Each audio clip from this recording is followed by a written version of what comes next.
Olá, gente! Vamos dar início à nossa revisão final. Eu não ia deixar, aliás, Deus não permitiria que nós tivéssemos do Ministério Público sem que eu fizesse uma revisão de véspera, porque ele sabe como eu gosto, não é? Que sabe como eu gosto. Tá no trânsito ainda? Acabou a aula agora, Pri? Nossa Senhora! Ô, gente, eu saí, Rafa, escuta só, na aula do CPIURES, aconteceu, não sei se é por causa da chuva, né? Acabou a luz, filha. Acabou a luz, Priscila tava lá. Acabou a luz e eu tive que fazer a aula no escuro. Mas eu fiz a aula no escuro.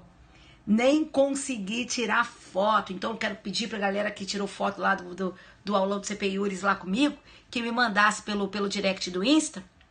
Porque eu não tenho, o meu amigo Aurélio Burê mandou uma pra mim agora dizendo assim, ó, como é que é? A luz acabou, mas a aula não parou. Ah, não parou mesmo. Um beijo grande pra vocês todos que estão aí na live. Bem, gente, olha só.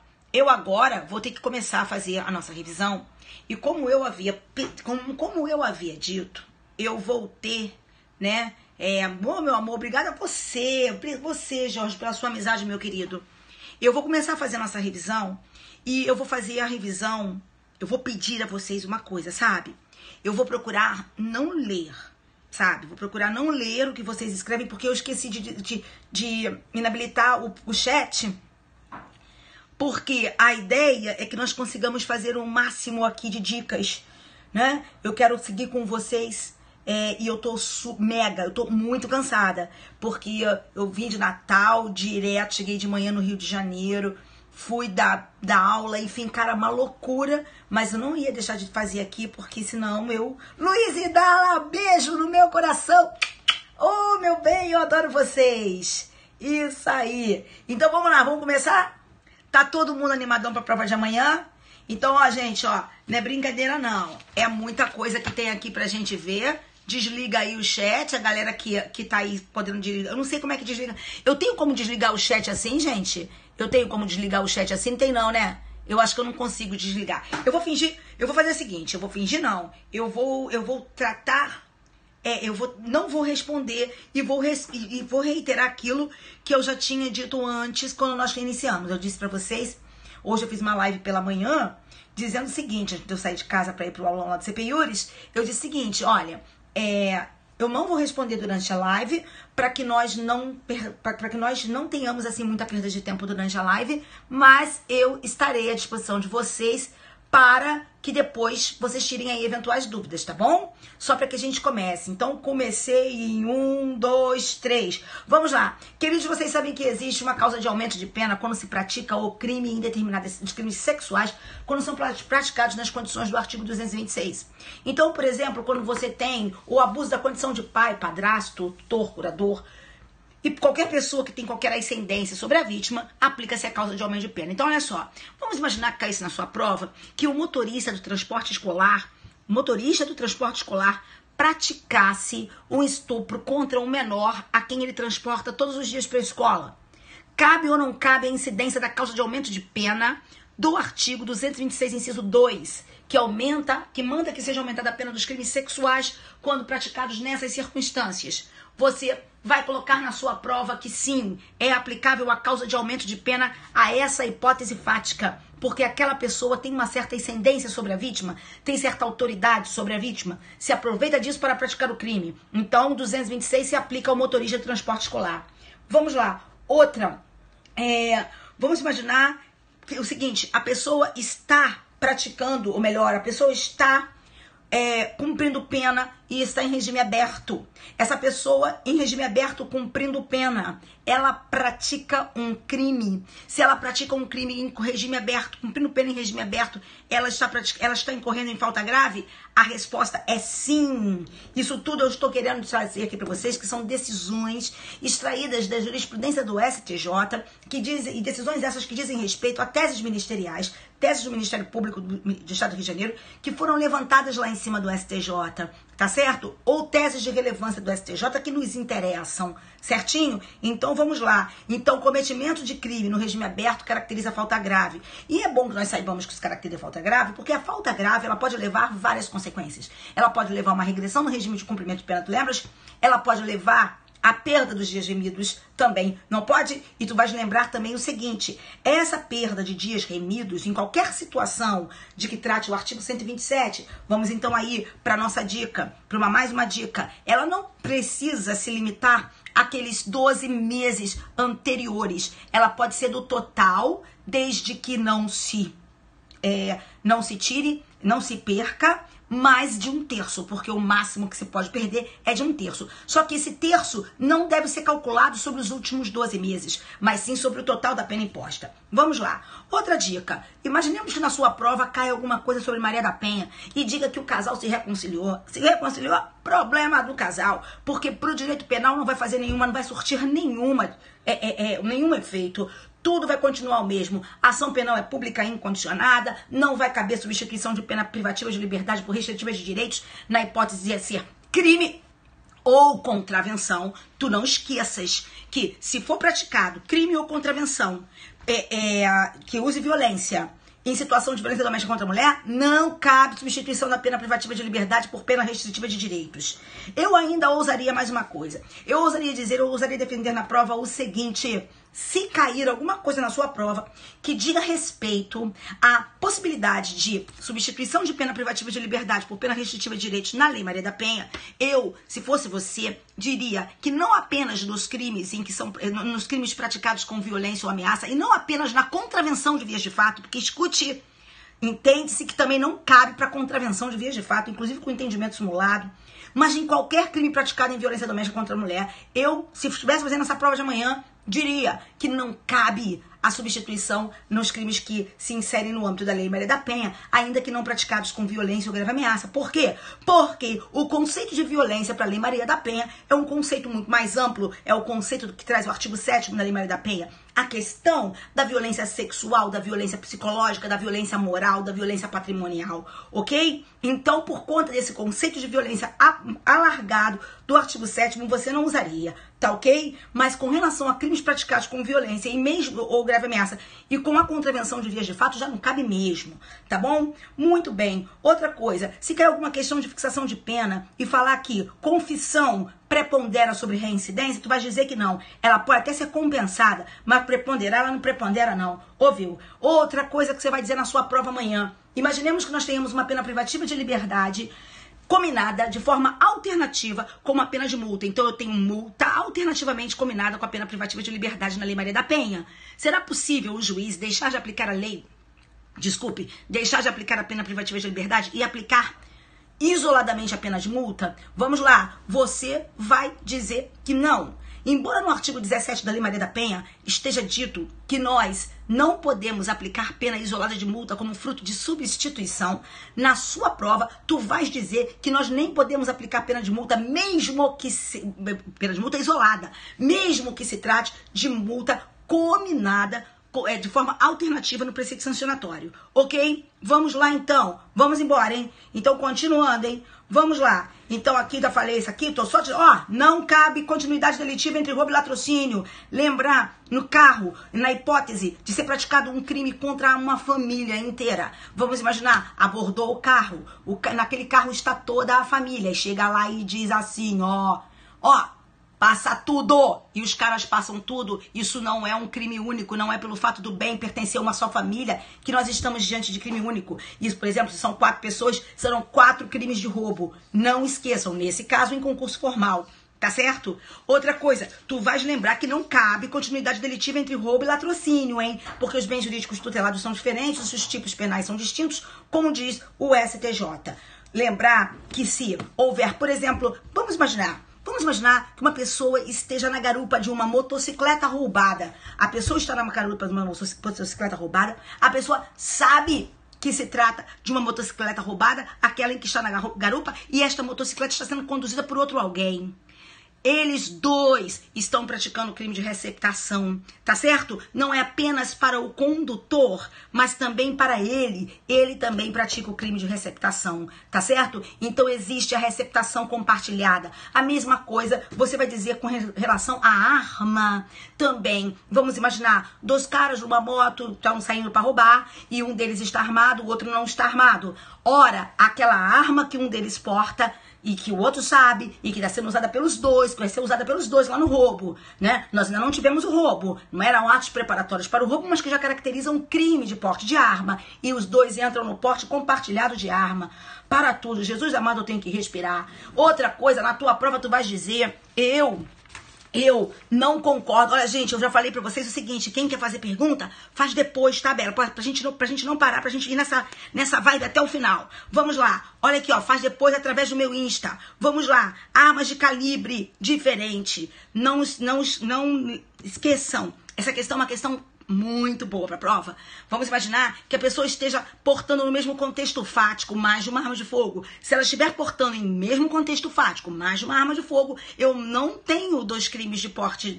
Eu não tenho 2 crimes. Inicialmente eu tenho um crime único. A pluralidade, escuta aqui. A pluralidade, ou melhor, o número de armas não dirá do número de crimes. Porém, preste atenção. Vamos imaginar o seguinte, eu estou com 20 armas de calibre permitido, tenho um porte de arma de uso permitido, eu tenho 20 armas de calibre restrito, no mesmo contexto fático, eu tenho porte de arma de uso restrito, um único crime, eu tenho 2, eu tenho 3, eu tenho um crime só, mas e se as armas forem de calibres diferentes? Há entendimento no STJ de que se as armas forem de calibres diferentes, nós teríamos 2 crimes, nós teríamos o crime do 14 e o crime do 16. Ao argumento de que o crime do 16, além da questão da incolumidade pública, da segurança pública, ainda também se está objetivando a tutela jurídica dos cadastros, da fidedignidade dos cadastros do Sistema Nacional de Armas. Então, se houver calibres distintos, nós podemos reconhecer que houve mais de um crime, tá certo? Então, haveria o 14 e o 16, por exemplo, ok? Muito bem. Outra coisa, a pessoa fez o etilômetro, não quis assinar o etilômetro não? Lá no crime do artigo 306 da lei de trânsito, não quis assinar o etilômetro, problema dela, porque se foi feito o etilômetro deu positivo, aquilo ali já pode ser usado para comprovar a materialidade do delito do artigo 306. Isso não inviabiliza a persecução criminal. Muito bem, olha só, tô só aqui na risco, ó. Cada dica dessa é uma coisa que eu risco. Vamos lá, não esqueçam também, falei isso lá no aulão. Eu quero dizer para vocês que, em havendo, por exemplo, a pessoa quer manter atos de libidinagem com a vítima, consistentes na conjunção carnal. Professora, tá muito rápido. Tem que ser rápido, senão não vai dar tempo. Tem que ser rápido, senão não vai dar tempo. Eu não tô conseguindo nem respirar. Fala nisso, Vitor Hugo, traz um pouquinho de água pra mamãe. Olha aqui, Vitor Hugo, traz água pra mim. Olha aqui, vamos embora, que tá brabo, tá very brabo. Vamos lá, a pessoa está praticando atos de libidinagem, mas o que a pessoa quer? A pessoa quer conjunção carnal. Só que antes da conjunção carnal, ela pratica outros atos quaisquer de libidinagem. Como é que nós vamos ter? O Vitor Hugo nem me escutou. O que nós vamos ter antes de ter conjunção carnal? Ela pratica outros atos de libidinagem com a vítima. Na verdade, ela está querendo ali se preparar para o ato de libidinagem que é consistente na conjunção carnal, mas pratica outros tantos atos que poderiam ser catalogados por alguns como preliminares à cópula, né? Mas aí chega alguém, pá, não permite que ela continue, que ela dê prosseguimento ao seu crime e que ela mantenha a conjunção carnal. Nesse caso, qual é o crime da pessoa? Isso é estupro tentado e estupro consumado. Se tu colocares que isso é estupro tentado na tua prova, tu irás errar. Isso é estupro consumado. Isso é estupro consumado porque aquela pessoa já realizou os atos de libidinagem caracterizadores do estupro. O estupro hoje se caracteriza pela prática dos atos de libidinagem que podem ser distintos da conjunção carnal. Então, a manutenção de um único ato, a prática de um único ato sexual, mesmo que não seja, e mesmo que o intuito final seja cópula vagínica, não importa. Já caracteriza o crime de estupro consumado. Muito bem. Jesus. Vamos lá. Queridos, não esqueçam. Ministério Público, tu vais dizer, se cair uma questão de furto com repouso noturno, furto qualificado, pode colocar a causa de aumento de pena do repouso noturno? Pode. No furto qualificado é perfeitamente possível que nós usemos a causa de aumento de pena do repouso noturno. Por quê? Porque eles não são incompatíveis. E tudo. Red Bull não, querido, eu tomei foi o quê? Red Bull, Pink, Blue, Azul, é tudo Blue. É Blue Bull. Valeu, Vitor Hugo. Trouxe água. Negão não é mole não, filho. Mas vamos lá. Vamos continuar. Então, gente, continuando aí. Então, aqui, ó. Vamos voltar, misericórdia. Então, já entenderam essa história aí. Já até esqueci onde eu parei. Que tem muita coisa. Vamos lá. Vambora. Onde que eu parei, gente? Só escreve aqui rapidinho pra mim onde eu parei, que eu até esqueci. Porque o negócio tá velho e brabo aqui. Ah, repouso noturno, esqueci nada. Ó, um roubo, tá? Não tem como acalmar, senão não dá tempo, é muita coisa. Um roubo. O roubo foi praticado. O roubo é roubo não, perdão, gente. Não era roubo, é furto. Me perdoe. O furto. O furto qualificado. O furto qualificado, por exemplo, pelo rompimento de obstáculo, o furto qualificado pelo concurso de pessoas, não importa. Imaginemos que ele tenha sido praticado durante o repouso noturno. Eu posso usar a causa de aumento de pena do repouso noturno para o furto qualificado? Posso. Mas, professora, está no parágrafo 1º, o furto qualificado está só depois do parágrafo 4. Não importa. Eu posso usar, porque eu não tenho que usar aqui, eu não tenho que dizer que não pode, me valendo da mera disposição, da mera topografia da causa de aumento de pena. Então, hoje se entende que a causa de aumento de pena do parágrafo 1º, ela pode ser aplicada ao furto qualificado, decisões do STJ, ainda que exista alguma controvérsia, mas é que você vai usar na sua prova amanhã, tá certo? Então, eu posso aplicar causa de aumento de pena do repouso noturno para o furto qualificado. Vamos lá. Outra coisa é livramento condicional para qualquer crime de tráfico de drogas. Inclusive para a associação para o tráfico, que não é considerado um crime hediondo ou equiparado. A associação para o tráfico, descrita no artigo 35, não é considerada crime hediondo ou equiparado. Mas quanto tempo que a pessoa tem que cumprir a pena? Quais são os requisitos para o livramento condicional? Eles não estão no artigo 83.5 do Código Penal. Eles estão no artigo 44, parágrafo único. Eles estão no artigo 44, parágrafo único da Lei 11.343. Então, mesmo que a associação para o tráfico não seja um crime equiparado ou hediondo, a pessoa tem que cumprir mais de 2/3 da pena e não pode ser reincidente específico. Outra coisa, vamos imaginar, o reincidente específico não pode ter livramento condicional quando se trata de crime hediondo. Não é isso? Ele não pode. O reincidente específico não pode ter livramento condicional quando se trata de crime hediondo, assim como o reincidente específico não pode ter livramento condicional na hipótese do artigo 35 da Lei de Drogas, embora não seja um crime equiparado a hediondo. Ok? Mas então vamos imaginar que esse reincidente específico, ele tenha praticado o crime hediondo, ele é reincidente específico, ele praticou o crime hediondo, e ele também praticou um outro crime agora que não é hediondo, tá certo? Ele vai fazer jus ao livramento condicional? Bem, como ele é reincidente específico, ele jamais poderia ter o livramento condicional se aquele crime que ele praticou é hediondo. Certo? Mas, então, para ele ter livramento condicional, vai ser primeiro necessário que ele cumpra toda a pena sem livramento condicional pelo crime hediondo, para só depois você calcular aqui o prazo para o livramento condicional pelo outro crime que não é hediondo. Ok? Muito bem. Outra coisa, queridos, nos julgados que nós estudamos aqui para a prova do MP, pode-se verificar o seguinte: o Ministério Público, ele procurou afastar, através dos seus recursos constitucionais, procurou afastar a incidência do princípio da insignificância para alguns casos de furto. Então, por exemplo, furto com réu reincidente, não aplicar insignificância. A depender do valor do bem, não aplicar a insignificância. Não se pode vulgarizar a aplicação do princípio da insignificância. Praticado durante o repouso noturno, não deixou aplicar a insignificância, recorreu e ganhou. E com concurso de agentes e fraude, também não deixou aplicar recorreu e ganhou. Não pode aplicar o princípio da insignificância, tá ok? Lembrar, a perda dos dias gemidos, não só dos últimos 12 meses, não se calcula aquela perda só em cima dos últimos 12 meses, mas o total da pena. Não terminei, tem muita coisa. Vamos lá, queridos. Então, olha só, o fato de identificação, vamos imaginar que uma pessoa ela porte uma arma com sinal de identificação raspado. Mas aí são usados métodos através dos quais se consegue identificar o número de série e da arma pela perícia, entendeu? A perícia é feita e embora a numeração estivesse raspada, a numérica externa estivesse raspada, a perícia conseguiu comprovar qual era o número de série. Isso descaracteriza a aplicação do parágrafo único do artigo 16 da Lei de Armas no seu inciso 4º? Não descaracteriza, não impossibilita. Isso é bom, hein? Isso é uma boa questão para cair na nossa prova. Não tenhamos dúvida disso, tá certo? Uma outra coisa. Vamos imaginar mais uma outra parada aqui. Imaginemos que a pessoa, ela tenha sido condenada pela prática de um crime hediondo, ela é reincidente específica na prática de crime hediondo, e ela agora praticou um novo crime hediondo, foi condenada pela prática de um novo crime hediondo, mas foi condenada pela prática de um outro crime, desculpe, vamos mudar, porque essa aqui eu já falei do reincidente específico em crime hediondo. Vamos lá, vamos imaginar que uma pessoa, ela seja reincidente, certo? Ela é reincidente e ela agora acabou de praticar um novo crime. E esse novo crime que ela praticou é hediondo. O crime anterior não é hediondo. O novo crime que ela praticou é hediondo. Ela foi condenada pela prática de um novo crime e foi condenada depois por a prática de um terceiro crime, certo? Quando praticou o segundo e o terceiro crimes, já podia ser considerada reincidente. Minha pergunta é, essa pessoa poderá ter o livramento condicional?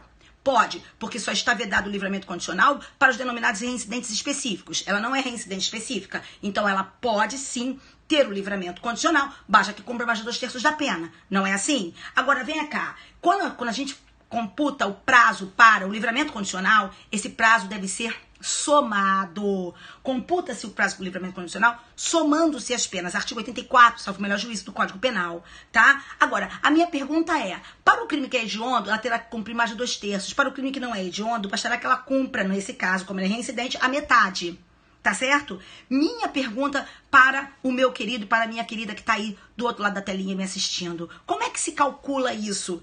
Bem, aqui você tem que computar isso de forma separada. E ela só vai poder ter o livramento condicional depois que ela cumprir aquele prazo de pena que corresponderia a 2/3 da pena pelo crime hediondo, ok? Então, senão não vai. Você vai ter que separar, tá certo? Porque somam-se as penas para fins de livramento condicional. Porém, os parâmetros, aqui as regras para a contagem são diferentes. Então, você vai ver se ela conseguiu cumprir aquilo que, segundo a regra mais grave, daria para ela ter o livramento condicional. Tá bom, queridos? Vamos lá, então. Então, uma outra situação. Vamos imaginar que um delegado de polícia, ele porte arma, mas essa arma está sem certificado, ok? Ou seja, ele não tem o certificado de registro da arma.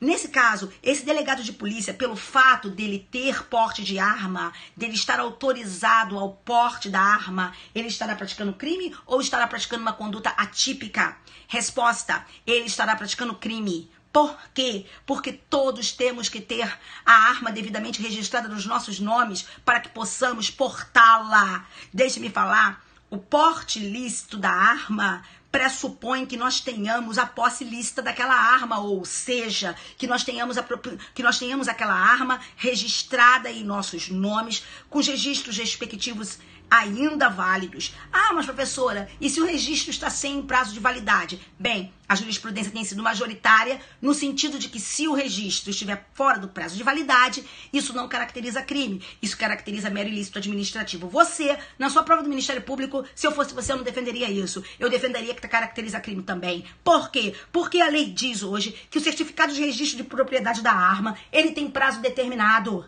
Ele não é ele é temporário. Ele deve ser renovado. E o que é o crime de portar arma ilegalmente? É portar arma em desacordo com determinação legal regulamentar. O que é possuir arma ilegalmente? É possuir arma em desacordo com determinação legal regulamentar. Então, meu amor, se você está possuindo uma arma, se você possui uma arma, e essa arma está com registro de propriedade, com certificado de registro de propriedade vencido, embora o STJ diga que isso caracteriza mero ilícito administrativo, eu acho muito melhor você dizer que isso caracteriza crime, como o STJ já disse. Por quê? Porque você estará possuindo arma em desacordo com determinação legal regulamentar. E se esta arma está em desacordo com determinação legal regulamentar, por mais que você tenha autorização em lei para portar a arma, o seu porte será também ilegal. Sacaram ou não sacaram? Certo? Então, eu quero lembrar, para que uma pessoa a quem se autoriza o porte de arma tenha porte lícito de arma, ela terá que estar portando a arma, respeitando todas as determinações legais e regulamentares nesse sentido. Fechamos ou não fechamos? Vamos embora. Então, continuando, gente, é heavy, não é? É heavy porque a prova é heavy também. Deixa eu só dar uma respiradex. Porque é brabo, hein? Vamos lá. Continuando, galerinha. Continuando. Vamos lá. Cadê? Eu quero agora falar de uma outra questão aqui. Eu quero falar agora sobre... Vou fechar aqui. A possibilidade... Olha só, gente. Presta atenção. Falei isso no aulão da CPI. Quero falar pra vocês também. Lembrar uma coisinha, tá? Vamos lembrar que o juiz ele pode perfeitamente fixar como condição para o sursi processual, para a suspensão condicional do processo, o juiz pode perfeitamente fixar, por exemplo, prestação de serviço à comunidade, tá certo? Entenderam? Trabalhos comunitários. Ele pode fixar, porque nesse caso ele não estará fixando esses trabalhos comunitários como pena, mas como condição para o sursi processual. Sacaram? Entenderam? Então ele pode fixar isso no sursi processual, mas ele não pode fixar isso como condição para entrar em regime aberto. Porque nesse caso ele estará aplicando pena como pena, ele estará aplicando a pena privativa de liberdade e concomitantemente com a pena restritiva de direitos, que é a prestação de serviço comunitário. Sacaram? Então ele pode pegar aquilo que no artigo 43 está como pena restritiva de direitos e colocar como, evidentemente, desde que compatível, colocar como condição para o sursi processual, mas ele não pode colocar como condição para a entrada em regime aberto, certo? Lembrar também, tu vais fazer uma prova do Ministério Público. Então, queridos, deixe-me falar uma coisa para vocês. Na primeira e segunda fase de aplicação da pena, a pena nunca poderá ficar abaixo do mínimo legal, hein? Não vai nessa onda aí de que se a pessoa tiver todas as circunstâncias judiciais favoráveis e a pena base tiver sido fixada no mínimo legal, que depois se tiver uma circunstância atenuante genérica vai ficar abaixo do mínimo legal. Não vai, não pode. Primeira e segunda fase de aplicação da pena, a pena não pode ficar abaixo do mínimo legal. Súmula 231 do STJ. Jesus, caiu um negócio aqui. Súmula 231 do STJ. É o que você vai usar. Por favor, não diga o contrário. Tá ok? Outra coisa. Cabe furto qualificado privilegiado? Gente, assim como cabe furto qualificado com aumento de pena pelo repouso noturno, também cabe furto qualificado privilegiado. Só que eu tenho que lembrar que para ver furto qualificado privilegiado, a qualificadora há de ser de cunho objetivo. Existem também, e não esqueçam disso, tá ok? Então, por exemplo, eu posso ter perfeitamente, desde que seja de cunho objetivo. Então, vamos imaginar, eu jamais poderia ter um furto qualificado privilegiado se a qualificadora fosse o abuso de confiança. Porque o abuso de confiança é uma qualificadora de cunho subjetivo. E eu não posso ter o privilégio convivendo com qualificadoras de cunho subjetivo. Mas eu posso ter perfeitamente o privilégio convivendo com qualificadoras de cunho objetivo. Tá certo? Muito bem, vamos continuar. Lembrando mais uma coisa. Olha só, o fato pode parecer besteira, mas olha, eu ainda pergunto, ainda tem gente que erra hoje. Não esqueçam, pelo amor de Deus, que não torna impossível o crime o fato do estabelecimento comercial estar monitorado com sistemas de segurança ou com seguranças armados. Isso não obstaculiza a consumação do crime de furto. Então, isso não caracteriza crime impossível de furto, tá certo? Lembrar também que, tudo bem, já sei que a maioria sabe, mas não vamos deixar esquecer não, quando é que se consuma o roubo se consuma com a posse mansa, tranquila da coisa, ou o roubo se consuma com a inversão da posse, depois de usada a violência ou grave ameaça, se consuma com a inversão da posse, depois de usada a violência ou grave ameaça, mas você vai esperar um pouquinho aí. O furto também. O furto se consuma com a inversão da posse, não precisa ter posse pacífica. Tá certo? Isso vale tanto para o roubo quanto para o furto com a utilização da teoria da Múcio. Agora, escute o que eu vou falar.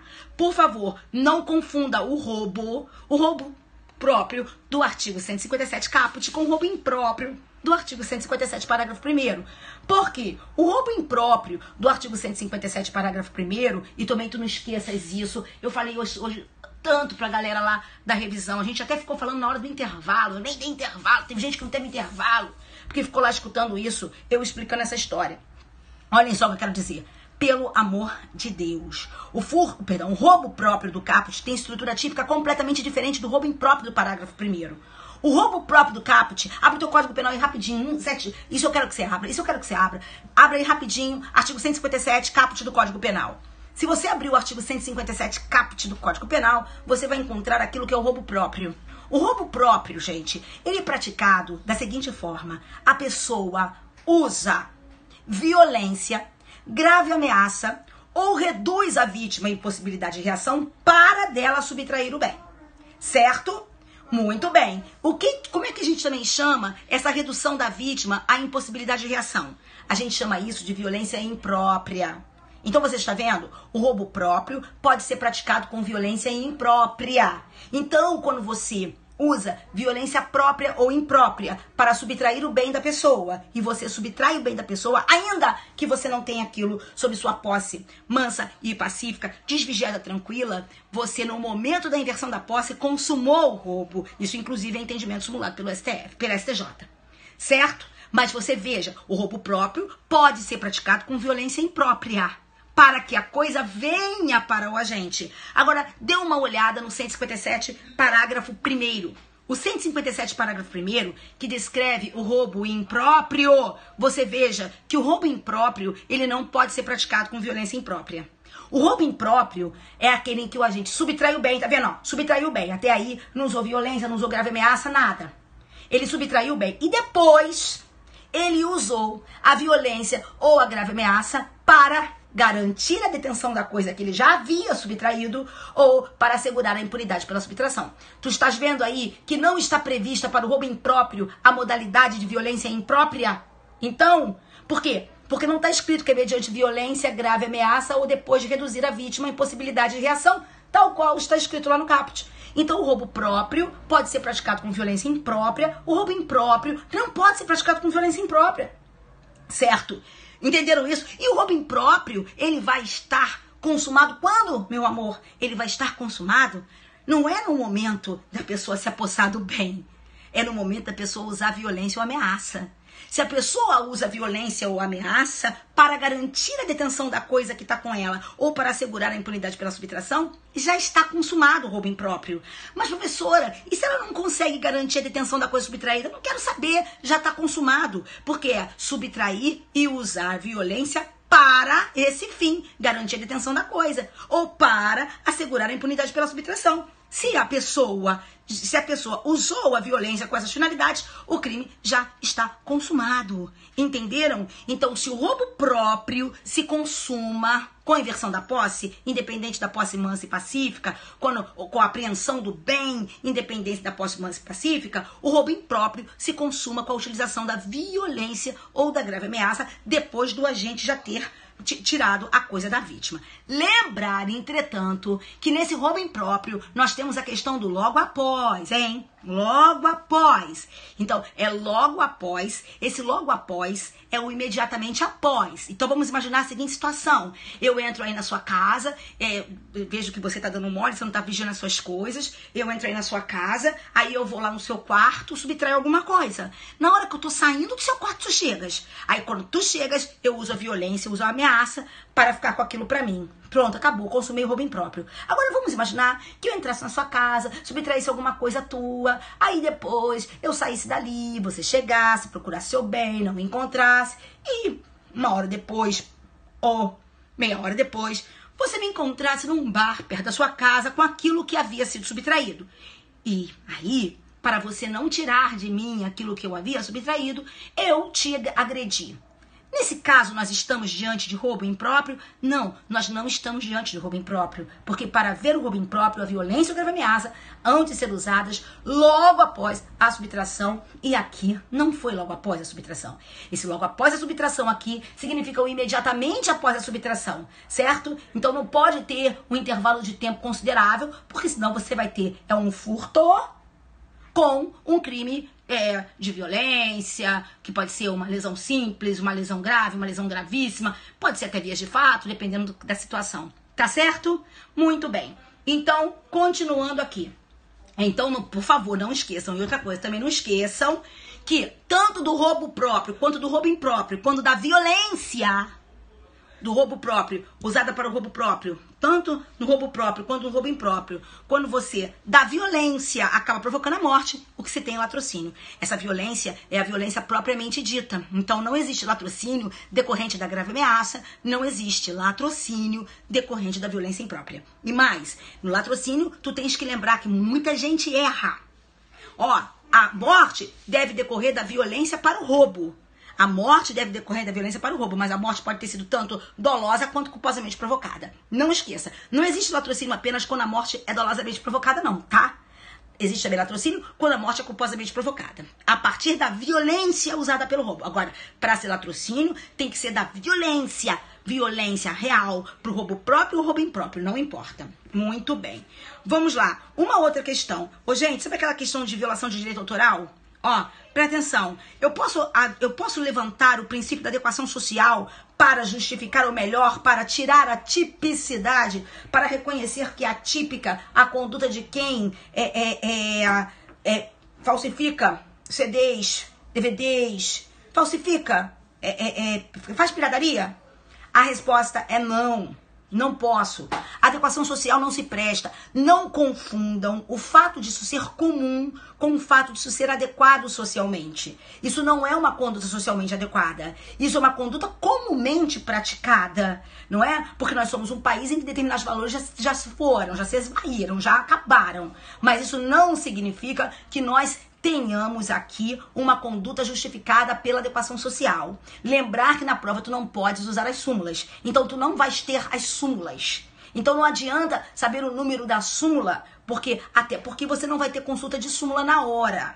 Tá certo? Então pode cair uma questão e você acabar, e por isso que eu quero que você diga, para você saber, para que você saiba como você vai justificar a sua colocação, tá certo? Então não confunda conduta comum com conduta socialmente adequada, tá? Aliás, podem te perguntar sobre a questão da adequação social, podem perguntar para você se a manutenção de casa de prostituição, por ser adequada socialmente, deixou de ser típica. Claro que não. Vocês têm que lembrar que jamais o princípio da adequação social pode ser utilizado para que se revogue uma norma penal incriminadora. Nós temos que lembrar que a abolição crime só pode ser provocada por uma nova lei que deixe de considerar o fato anterior, que era considerado criminoso, como tal, ok? Então, só por lei se pode instituir abolição crimes. Costumes não podem instituir abolição crimes. De sorte que a adequação social, ela não pode instituir abolição crimes. A adequação social, ela tem dois papéis. Quais os dois papéis da adequação social? Primeiro papel é limitar o campo da incidência da norma incriminadora. Segundo papel é nortear o legislador para que, norteado, orientado, o legislador deixe de considerar uma conduta socialmente adequada criminosa ou nem pense em fazê-lo, ok? Ou nem pense em editar uma norma que diga que uma conduta socialmente adequada é criminosa, certo? Muito bem. Gente, lembrar também mais uma parada aqui. Então, olha só, dois papéis da adequação social, não esqueças. Limitar o âmbito de incidência da norma incriminadora e nortear o legislador. Jamais revogar a norma penal incriminadora. Muito bem. Ó, gente, estupro de vulnerável não depende de experiência da vítima com relações anteriores, não depende de consentimento da vítima, tá certo? Isso não é um crime contra a liberdade individual da vítima, isso é um crime contra a vulnerabilidade. Então não importa, não tem problema, não quero saber se a vítima tinha ou não tinha experiência sexual, se a vítima queria ou se a vítima não queria, nada disso importa. E lembrar que é crime hediondo em qualquer situação, e lembrar que o crime, ele pode ser praticado com mera contemplação lasciva da vítima. Não é necessário que se pratique nenhum ato sobre o corpo da vítima para que se considere ter havido o estupro de vulnerável. Tá certo? Muito bem. Atribuir-se falsa identidade perante a autoridade policial caracteriza crime, descrito no artigo 307.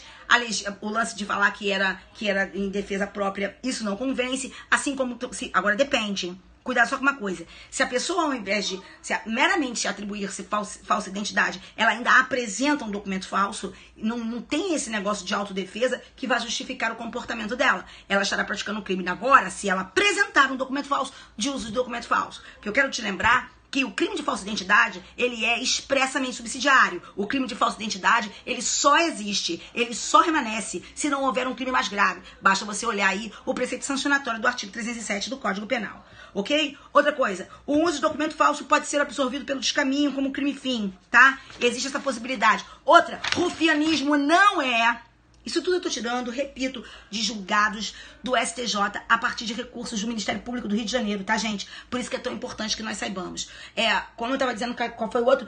O rufianismo não pode ser considerado exaurimento da casa de prostituição. Não pode, tá ok? Outra coisa que eu preciso que vocês saibam. Queridos, vocês sabem que o crime de posse ilegal de arma de fogo, posse ilegal de arma de fogo não é porte posse ilegal de arma de fogo, ele contou com um período de abolício crimes temporário. Esse período de abolício crimes temporário foi até quando?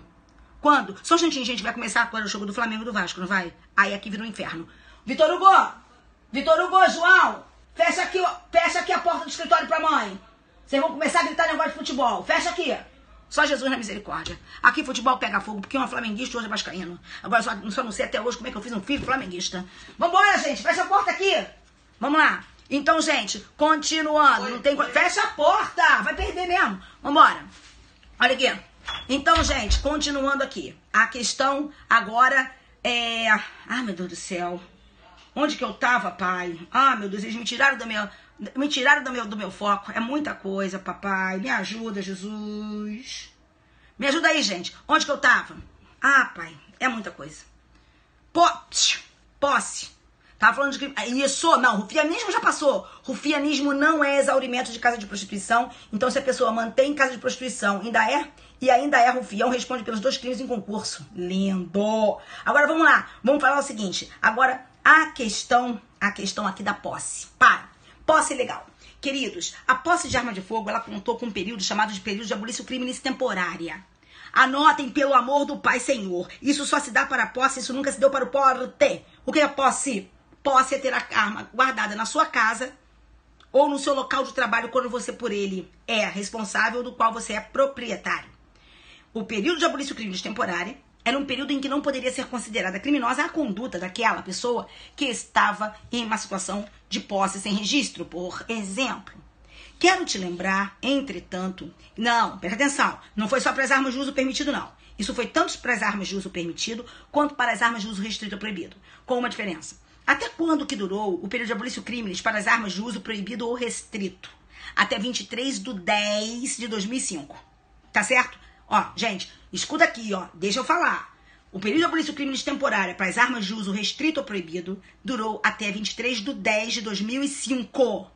E o período de abolício crimes temporária para as armas de fogo de uso permitido durou até 2009, 31 de dezembro de 2009. Tá certo? 23 de outubro de 2005 para as armas de uso proibido ou restrito e 31 de dezembro de 2009 para as armas de fogo de uso permitido. Ah, professora, aqui no meu código está dizendo que foi até o dia 31 de dezembro de 2008. Não foi não, porque depois teve uma lei 11.922, de abril de 2009, que mandou até dezembro de 2009. Tá certo? Bem, a partir daí, superado o momento da abolício crimes, né, que para as armas de uso proibido ou restrito ou com numeração raspada foi até outubro de 2005, a partir daí, o que aconteceu? Isso passou a ser conduta típica, ilícita, culpável. Isso para as armas de fogo de uso proibido ou restrito. Para as armas de fogo de uso permitido, só passou a ser conduta típica, ilícita e culpável aquela que fosse praticada após o dia 31/12/2000 e... gente, olha só. Se vocês continuarem fazendo assim, vai ficar difícil, porque daí vocês vão confundir as pessoas que estão assistindo a live. Eu vou repetir, vou mudar aqui, ó. Arma de fogo, posse, uso, restrito, proibido ou raspada até 23/10/2005. Olha pra cá. Arma de fogo, posse, de uso, restrito, proibido ou raspada até 23/10/2005. Abolício crimes. Tá certo? Então, depois disso, a conduta passou a ser criminosa. Certo? E para as armas de fogo de uso permitido até 31/12/2009. Tá certo? Tá dando pra enxergar? Vê se tá dando pra enxergar. Se estiver dando pra enxergar, bota coraçãozinho aí na tela pra poder saber. Se estiver dando pra enxergar, bota coraçãozinho aí na tela pra poder saber. Ouviu? Então escuta, beautiful. Escuta. Depois disso, depois de 23/10/2005, para as armas de fogo de uso restrito, proibido ou com numeração raspada, a conduta passa a ser criminosa. Mas se a pessoa, depois disso, voluntariamente entrega a arma para as autoridades, ela terá sua punibilidade extinta nos termos da atual redação do artigo 32.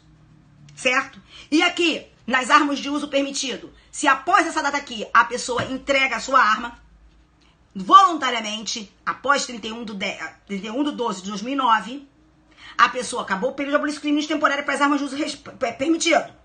Se a pessoa depois desse prazo vai lá e entrega a arma voluntariamente para as autoridades, ela também poderá se valer de uma causa extintiva da punibilidade do artigo 32. Aquela causa extintiva de punibilidade do artigo 32, ela não é alguma coisa temporária. Ao contrário, ela é algo permanente. A abolício criminis quem foi temporária. Tá certo? Só que nós temos que saber. Então, até essas datas aqui, a conduta sequer poderia ser considerada típica. Depois dessas datas, típica, ilícita, culpável, porém, pode deixar de ser punida se a pessoa quiser e voluntariamente fizer a entrega da arma, tá certo? Então, nesse caso, voluntário e espontaneamente fizer a entrega da arma. Aí não pode ser porque a polícia chegou lá e descobriu. A polícia chegou lá e descobriu. A pessoa não está espontaneamente entregando a arma, sacou? Ela foi descoberta. Então não tem extinção de punibilidade coisa nenhuma. É isso que nós temos que ver. Certinho? Então não deixe de ler artigo 32 da Lei do Desarmamento. Tá bom? Então vamos lá. Outra questão. Vamos imaginar que uma pessoa descumpra as condições impostas para o sursi processual. Se a pessoa deixa de cumprir as condições impostas para o sursi processual, passa o período de provas e somente depois se descobre que a pessoa deixou de cumprir, não importa, a pessoa terá aquele benefício revogado, ok? Muito bem. Outra coisa, prática de falta grave. Não esqueça, para que nós tenhamos a prática de falta grave, para que nós tenhamos a prática de falta grave decorrente do cometimento de um crime doloso, é preciso que nós tenhamos condenação dessa pessoa transitada em julgada por esse crime doloso que corresponde à falta grave? Claro que não. Não é necessário. E lembrar que esse cometimento de falta grave interrompe o prazo para a progressão de regime, mas não interrompe o prazo para o livramento condicional, tá certo? Então, livramento condicional, o seu prazo não é interrompido pela falta grave. Progressão de regime, o prazo é interrompido para... progressão de regime, o prazo é interrompido no caso do cometimento de falta grave. Muito bem. Outra coisa que também acho que pode cair. Gente, lembre-se, saídas temporárias. Saídas temporárias são decisões que somente podem ser dadas por juiz. Não é ato administrativo. É decisão judicial. Nos termos do artigo 123 da Lei de Execuções Penais. Não pode ser delegada à administração penitenciária. Não há possibilidade de saída temporária no regime fechado. Não pode. Assim como não é necessária a saída temporária no regime aberto. A saída temporária foi feita para o regime semi-aberto, ok? A saída de que pode gozar uma pessoa no regime fechado é a permissão de saída 120, bastante precária, do 120, no caso de falecimento de pai, de um irmão, de um cônjuge, da mãe, de um filho, né? Ou então no caso de doença grave. Certo? No regime semiaberto, aí você tem a saída temporária, que é ato judicial, não pode ser delegado ao diretor de estabelecimento prisional. Pode haver calendário anual de saída temporária? Pode haver calendário anual de saída temporária, mas por quem é feito pelo juiz, não pode ser delegado ao diretor de estabelecimento prisional. Quantas saídas temporárias a pessoa pode ter? Bem, além de falar aqui, 1 mais 4, 5, que durarão no máximo 7 dias cada uma. Então, 5 vezes 7, 35. Só que a nossa jurisprudência tem permitido que a pessoa faça saídas, mais que 5 saídas, mas que nunca ultrapasse esse prazo de 35 dias e também se respeite o intervalo de 45 dias entre as saídas. Agora, eu quero te lembrar uma coisa. Eu quero te lembrar que que na hipótese desse intervalo, esse intervalo é para aquelas saídas temporárias caracterizadas, por exemplo, como uma visita para a família. Agora, existem as situações em que a saída temporária se concede para que o preso realize outras atividades que colaborem para o seu retorno à convivência social.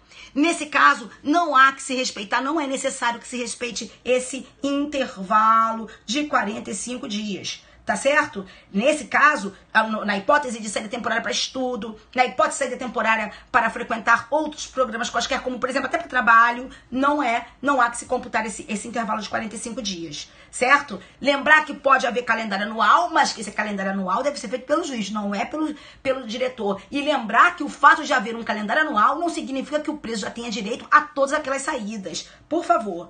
Muito bem.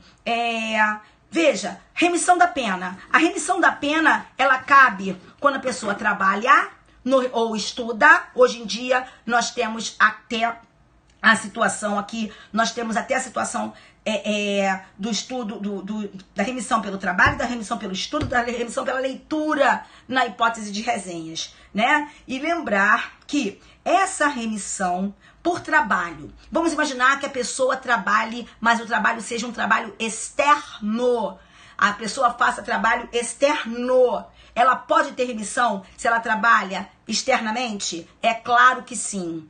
É óbvio que só não cabe remissão para o trabalho no regime aberto, porque o regime aberto já é íncito. Agora, remissão pelo tempo de trabalho no regime semi-aberto e no fechado, ainda que seja trabalho externo, é óbvio que se computa. Não esqueça isso. Vamos lá. Entregar veículo à pessoa não habilitada. 310 do Código de Trânsito. Sim, 310 do Código de Trânsito. Crime de perigo abstrato. Assim como é crime de perigo abstrato, o crime de embriaguez ao volante.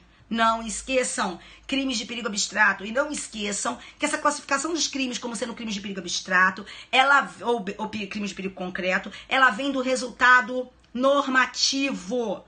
Quando eu falo em resultado naturalístico, vamos lá. Quando eu falo em resultado de crime, o resultado do crime pode ser naturalístico ou normativo, jurídico. Todo crime tem resultado jurídico, nem todo crime tem resultado naturalístico. Certo? Lembrar que com relação ao resultado naturalístico, os crimes podem ser classificados como materiais formais e de conduta. Mas com relação ao resultado jurídico, os crimes são de dano ou de perigo. E os crimes de perigo podem ser de perigo concreto ou de perigo abstrato. O crime do 310, entregar o veículo automotor à pessoa que não é habilitada, que esteja sem condições de dirigir, é um crime de perigo abstrato. Como também é um crime de perigo abstrato a embriaguez ao volante, o que significa dizer que não é necessário que se comprove que aquelas pessoas colocaram a sociedade em situação de risco. Não é necessário. Tá certo? Não é. O mero fato de ter entregue um veículo automotor a uma pessoa que não sabe dirigir, que não pode dirigir, que está embriagada, enfim. Ou de dirigir sob efeito de álcool ou droga, já é crime, independente de comprovação de qualquer situação efetiva de perigo causada. Jesus, peraí. Vambora. Lembrar. Vamos lá. A questão da incidência da causa de aumento. Vamos falar um pouquinho de crime de droga. Olha só, gente, droga. Eu quero lembrar pra você que quando nós falamos de crime de droga, existem causas de aumento de pena que cabem pros crimes de droga nos termos do artigo 40 do Código Penal. Não é de Código Penal, da Lei de Drogas. Artigo 40 da Lei 11.343. E tem essas causas de aumento, eu quero lembrar que pode haver aquela causa pela pessoa estar traficando, cometendo crime nas proximidades de escolas, de hospitais. Então vamos imaginar que uma pessoa esteja nas proximidades de uma escola traficando drogas, mas não tenha se comprovado que aquela pessoa traficou droga efetivamente para uma das crianças daquela escola. Certo? Nesse caso, incidirá a causa de aumento? Claro que sim, não precisa comprovar que vendeu droga para ninguém. Outra coisa, droga para outro estado, não precisa transpor divisa. Droga para outro país, não precisa transpor fronteira. Mesmo que a pessoa não consiga transpor a fronteira, mesmo que a pessoa não consiga transpor a divisa, ela poderá ser perfeitamente responsabilizada pelo crime de droga com a causa de aumento.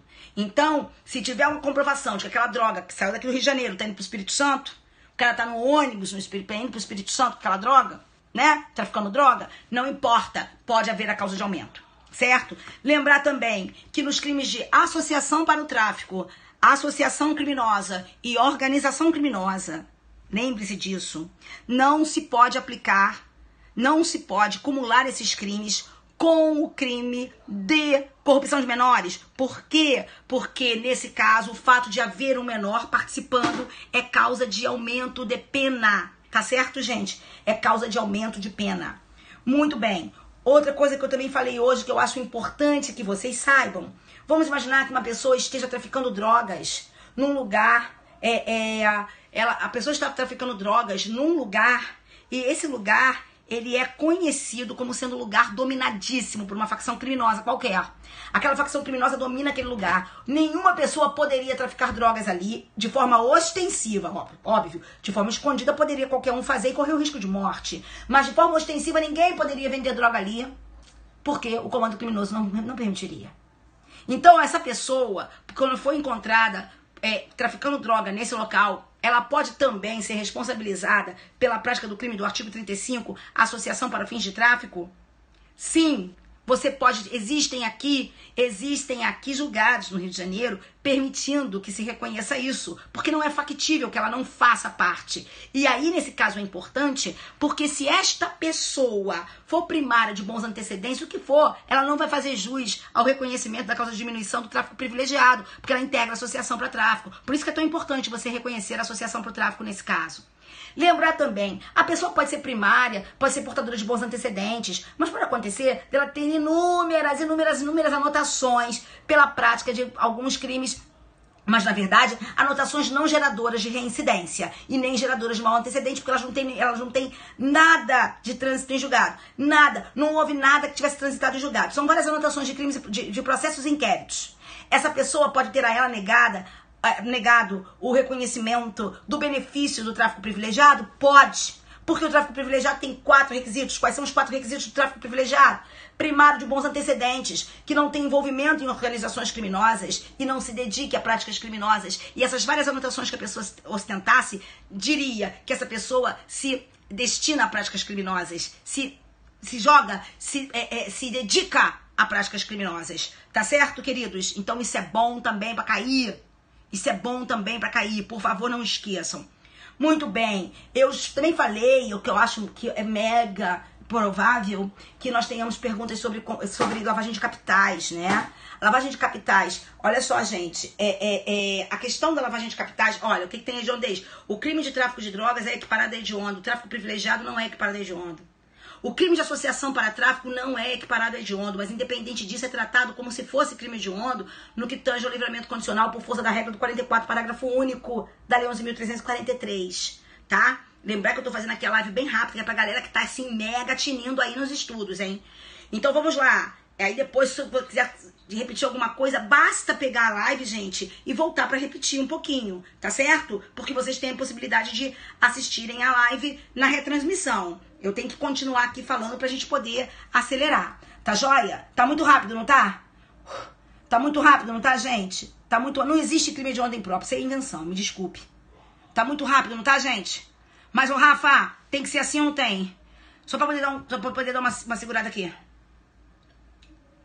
Cara, que se para não dá. Ó, vamos falar de lavagem de capitais? Vamos falar de lavagem de capitais. Lavagem de capitais está prevista, né, na Lei 9.613. A lavagem de capitais é um crime parasitário. A lavagem de capitais é um crime acessório. É um crime que depende da existência de um crime anterior, certo? Então, presta atenção. A lavagem de capitais, nós temos que esse crime acessório, ele pode ter como crime antecedente ou como infração penal antecedente qualquer infração penal, inclusive contravenções penais. Nós temos uma lei de lavagem de capitais que é uma lei de lavagem de capitais de terceira geração. Não esqueçamos disso, não é? Leis de primeira, só tem o tráfico como crime antecedente. Leis de segunda, tem um rol específico, taxativo de crimes antecedentes. Leis de terceira geração, qualquer infração penal pode ser antecedente da lavagem de capitais. É o que nós temos. Qualquer infração penal pode ser antecedente da lavagem de capitais. Mas a lavagem de capitais, que depende da existência do crime anterior, ela não se confunde com o crime anterior. São coisas diferentes. Então, olha o que acontece. Todos os crimes e contravenções, hein? Todos os crimes e contravenções podem ser precedente da lavagem de capitais. Agora, escute só. A lavagem de capitais, embora dependa da existência de um crime anterior, ela não se confunde com o crime anterior. Razão pela qual o autor da lavagem de capitais pode não ter participado do crime anterior, o autor da lavagem de capitais pode ter participado do crime anterior. Se o autor da lavagem de capitais tiver participado do crime anterior, ele vai poder ser responsabilizado pelos 2 crimes em concurso material, a lavagem de capitais e esse novo crime. Não esqueçam disso. Tá certo? A lavagem de capitais e esse novo crime. Joia? Porque isso é chamada autolavagem. Quando a própria pessoa que praticou o crime anterior, realiza a lavagem desses valores. Tá certo? É a hipótese de autolavagem. Lembrar Que a lavagem de capitais, um outro traço característico da sua autonomia, que ela não depende da existência de um processo por crime anterior. A lavagem de capitais, ela não depende de se saber quem é o autor do crime anterior, certo? E nesse caso, a lavagem de capitais, que independe do processo do crime anterior e da condenação do autor por crime anterior. Peraí, João, eu tô fazendo live, João, não quero saber de Flamengo, é sério, cara. Fecha a porra da porta. Desculpa, falei até palavrão. Que merda. Vai me dar notícia de Flamengo? Ah, cacete, me tirou a... Nossa, que moleque chato. Me tirou a porcaria da concentração, cacete. Aí, vocês que perderam com esse gol do Flamengo. Vocês estão perdendo. Ah, caraca, que moleque enjoado, cara. Vambora. Vou dar uma tapa nesse moleque. Aqui não tem esse negócio não, filho. Aqui não tem esse negócio de palmada não, filho. Aqui é o seguinte, pé de galinha nunca matou pinto, não vai ser daqui de casa que vai ser morto. Então vamos lá. Escuta, vamos embora. Então a história é a seguinte, tira isso do negócio do Flamengo, que o Flamengo não vai dar prova pra vocês amanhã. Vai apanhar porque veio aqui me sacanear. Vamos lá, George deve estar morrendo de rir agora. Então vamos lá, olha só, a lavagem, um outro traço característico da lavagem é que ela não depende do processo do crime anterior, como eu tava falando, né? E aí sabe o que vai acontecer? Sabe o que vai acontecer? Quando a pessoa escuta, como não há um processo pelo crime anterior, e nós sabemos que a lavagem só depende da existência do crime anterior, ela não depende de nós sabermos quem é o autor, se o autor for condenado, não é? Não importa, ela só depende da existência de um crime anterior. Então, presta atenção, quando nós não tivermos nenhum processo por crime anterior, quando nós não tivermos nada que indique a existência de um crime anterior, nós deveremos fazer o seguinte, na denúncia pela prática de lavagem, nós devemos descrever o crime anterior, apresentando elementos mínimos comprobatórios da existência do crime anterior e depois descrevermos a lavagem de capitais, mostrando a justa causa também para a lavagem de capitais. Essa necessidade de assim fazermos se chama justa causa duplicada na lavagem de capitais, que é uma excelente pergunta para cair para vocês. Tá certo?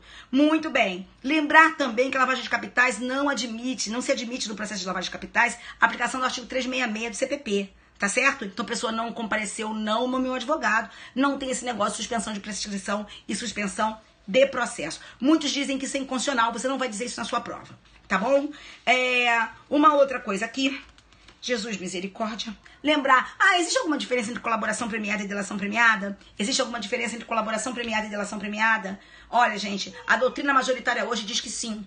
A doutrina majoritária hoje diz que existe diferença entre colaboração premiada e delação premiada. A colaboração premiada é algo mais amplo do que a delação premiada. A colaboração premiada engloba, entre outras coisas, apontar quem teria sido o autor, quem teriam sido os autores outros, partícipes outros do crime, certo? A delação é só apontar quem teria participado do crime, não é? Só que a colaboração é muito mais ampla. Com a colaboração se quer a delação, com a colaboração se quer impedir ou pelo menos prevenir a prática de outros crimes. Com a colaboração se quer recuperar o produto de crime. Então nós temos a colaboração preventiva, não é? Quando você quer tentar impedir que novos crimes se cometam, por exemplo. Tá joia? Muito bem. Então é muito mais amplo. Por isso que alguém diz assim, ó, a colaboração seria um gênero do qual a delação seria uma espécie. Lembrar que a colaboração, para ser premiada, ela há de ser eficaz nos termos do artigo 4º da Lei 12.850. Lembrar que no crime de organização criminosa, não dá pra fazer periscope aqui quando tem jogo de Vasco e Flamengo. Não dá. Tem alguém gritando aí, eu sei que teve um gol nesse caramba. Se for outro gol do Flamengo, eu vou parar a live agora. Eu paro agora a live que eu não vou aguentar. Mas vamos embora, galera. Vamos continuar. Então a história aqui é a seguinte. A questão da colaboração premiada. É gol do Vasco? Continua a live. É agora! Não foi Deus Bengala nada. Foi gol do Vasco, porque ninguém me sacaneia aqui dizendo que foi gol do Vasco sem ser. Eu escutei Vitor Hugo. Vamos lá. Então, gente, 1 a 1. Só Jesus na misericórdia, vamos seguindo. Então, vamos lá. Então, gente, vamos lá. A questão da colaboração premiada. A colaboração premiada Gente, só dá um tempo que senão eles me tiram completamente do foco com essa gritaria de jogo aqui. Nós estávamos falando da questão da colaboração premiada. Vambora, Rafa, me ajuda aí, Rafa. Onde eu estava falando da colaboração premiada, Rafa? Tô aqui numa hora, a gente não pode perder o foco. Não pode perder o foco. Fala aí pra mim, Rafinha. O que nós estamos falando da colaboração premiada, amiga? Pelo amor de Jesus, me ajuda. A diferença entre delação e colaboração. No crime de organização criminosa. No crime de organização criminosa, nós temos que lembrar que a colaboração, para ser premiada, ela há de ser eficaz, ela há de produzir aqueles efeitos trazidos lá pelo artigo 4º da Lei 2.850. E o que eu queria falar, já lembro o que era. Olha só, gente, eu quero que tu lembres que na colaboração premiada, na lavagem, na organização criminosa, é perfeitamente possível que nós tenhamos um funcionário público participando da organização criminosa. Quando nós tivermos um funcionário público participando da organização criminosa, lembrar que se isso é algo que ajuda os demais colaboradores, que a presença de um funcionário público ajuda a colaboração, a organização criminosa, se a organização criminosa se vale do fato de ter ali alguém que é funcionário público, essa organização, ela tem uma causa de aumento da sua pena. Esta causa de aumento de pena pela participação de funcionário público não é uma causa de aumento de pena só para o funcionário público. É para o funcionário público e para todos os demais que participam daquela organização criminosa. Tá certo? Porque, olha só, o aumento de pena não é pro funcionário. É pelo fato de haver um funcionário que colabora para aquela organização. E este funcionário poderá perderá o seu cargo na hipótese de colaboração, perdão, na hipótese de condenação, tá certo? Ele perderá o seu cargo na hipótese de condenação. Perderá o cargo e ficará, independente de qual tiver sido a pena, ficará 8 anos sem poder exercer qualquer outro cargo, emprego ou função pública. Lembrar que este efeito da condenação, de efeito automático da condenação, ele é automático, sim. Este efeito é automático, certo? Na lei de colaboração premiada da organização criminosa, isso é um efeito automático, certo? Então, se ele participa da organização criminosa, ele participa na qualidade de funcionário, todos eles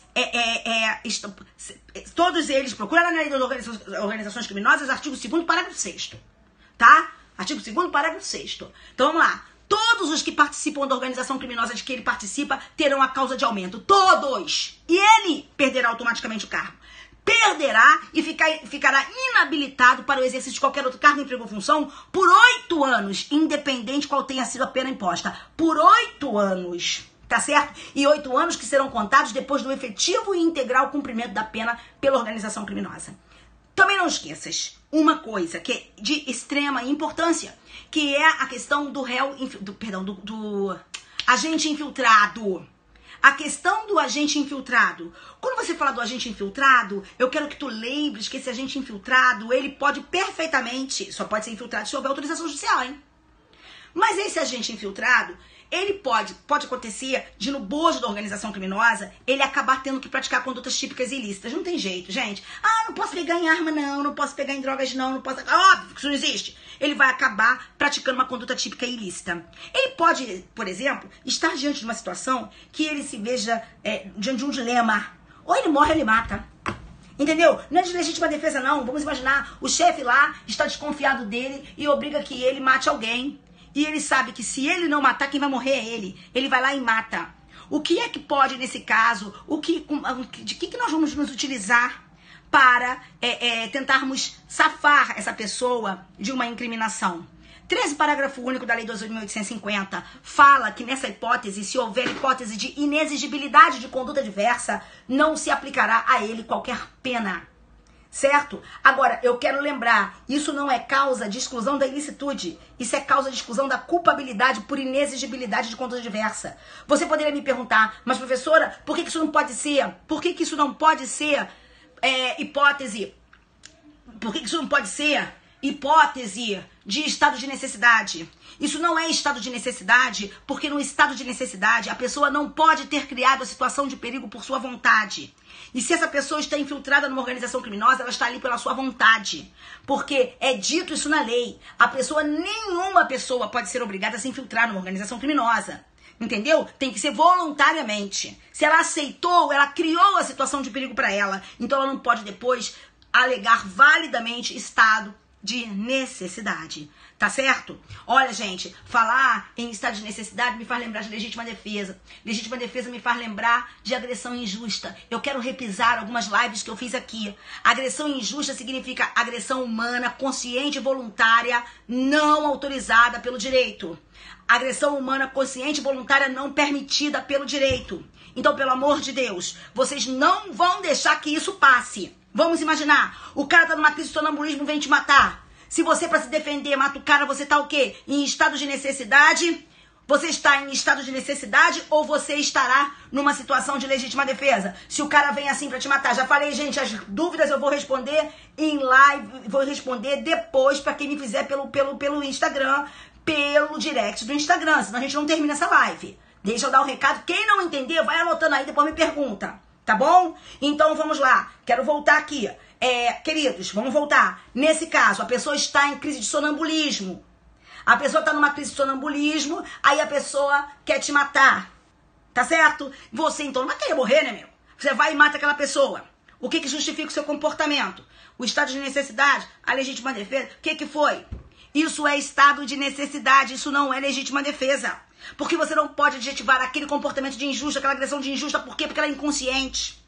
Entenderam ou não entenderam? Então, se ela for inconsciente, involuntária, não há que se falar em legítima defesa, mas em estado de necessidade. Agora, escuta!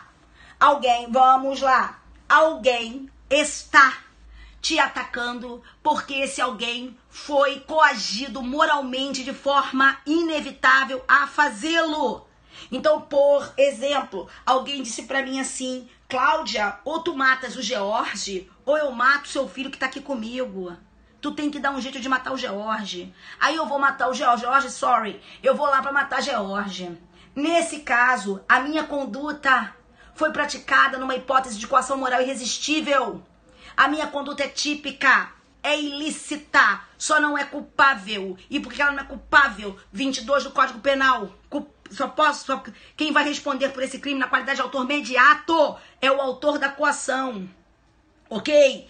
Então, a minha conduta, ela é sim uma conduta injusta. Ela é típica, antijurídica, só não é culpável. Repito, a pena por quem vai receber, quem vai ser condenado quem vai ser considerado autor daquele crime? Quem me deu, quem me fez a coação. Então, se o George, a quem eu fui atacar, repelir aquela minha agressão, ele estará em legítima defesa contra mim.